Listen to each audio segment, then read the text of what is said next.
अवां ॾिसी रहिया आहियो KTV वर्ल्ड ऑफ न्यूज़ यानी ख़बरुनि जी दुनिया। अस्सलाम वालेकुम नाज़रीन, मां आहियां सुधीर अमन खखराणी। अवां ॾिसी रहिया आहियो KTV वेब न्यूज़। पेश आहे हिन वक़्त जी अहम ख़बर। गढ़ी यासीन यूसी शाहपुर जखरो ॻोठ मोमिन वधियो जा ॻोठाणा वाहुर लाइ वाझाईंदे। गढ़ी यासीन लॻ ॻोठ मोमिन वधियो में बरसाति में समूरा घर ड्रही पट पइजी विया। ॻोठ खंड राति जो ॾेख ॾेई रहियो आहे। ॻोठाणा खुलियल आसमान हेठां वेठल बुखू काटण ते मजबूर। ॻोठाणनि मीडिया सां ॻाल्हाईंदे चयो त बरसाति सबबु असांजा घर ड्रही पट पइजी विया आहिनि ऐं फसल तबाह थी चुका आहिनि। असांजा ढोर ढगा बि पिणु काफ़ी तादाद में मरी चुका आहिनि। अहिड़ी सूरत हाल हुजण बावजूदु हितां जा चूंडियल नुमाइंदा तोड़े तक जा MPA MNA असांजे वाहुर लाइ कोन पहुता। असां बेयारो मददगार बणियल वेठा आहियूं।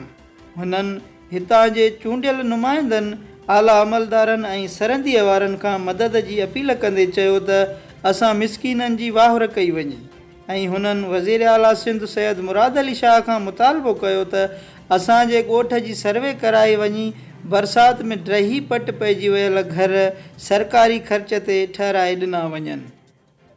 हाल आहे सूरत हाल इहा आहे, जुगा किरी पिया आहिनि, घर किरी पिया आहिनि की ॿी अहिड़ी वसियत न आहे जो जुगा सिधा करे सघूं।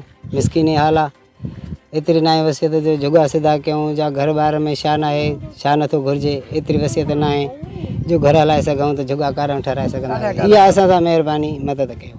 तव्हां वटि को हितां जो तक जो चूंडियल नुमाइंदो न अहिड़ो को आयो न आहे। अच्छा जी जी, ॿी का NGO जी टीम वग़ैरह न ॿी अहिड़ी कान आई आहे। जी जी, कोई भी असांखो पुछा करण न आयो आहे। हा रस्तो ख़राबु आहे शायदि उनजे करे न आयो आहे, उहा उन्हनि खे ख़बर आहे, उन्हनि खे ॼाण।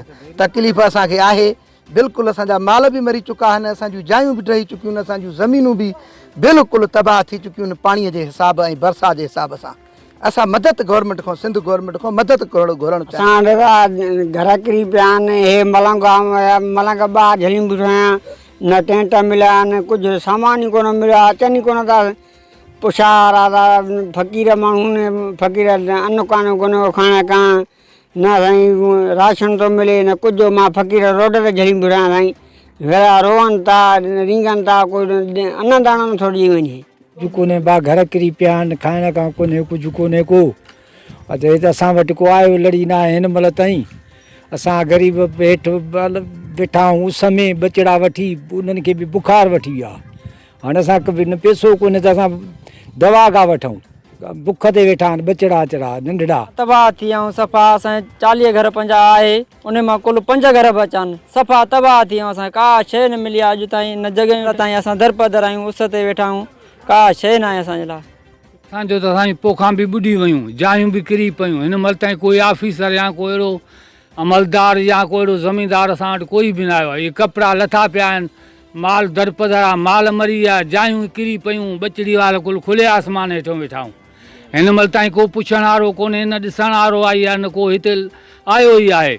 असांजो अर्ज़ु आहे त महिरबानी करे भले तव्हां असांजूं जायूं जॻह सर्वे कयो, अचे पोखां ॾिसो।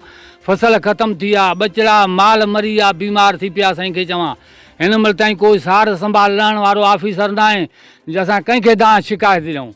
हे खुले आसमान हेठो वेठा आहियूं, अलाह खे यादि कयूं।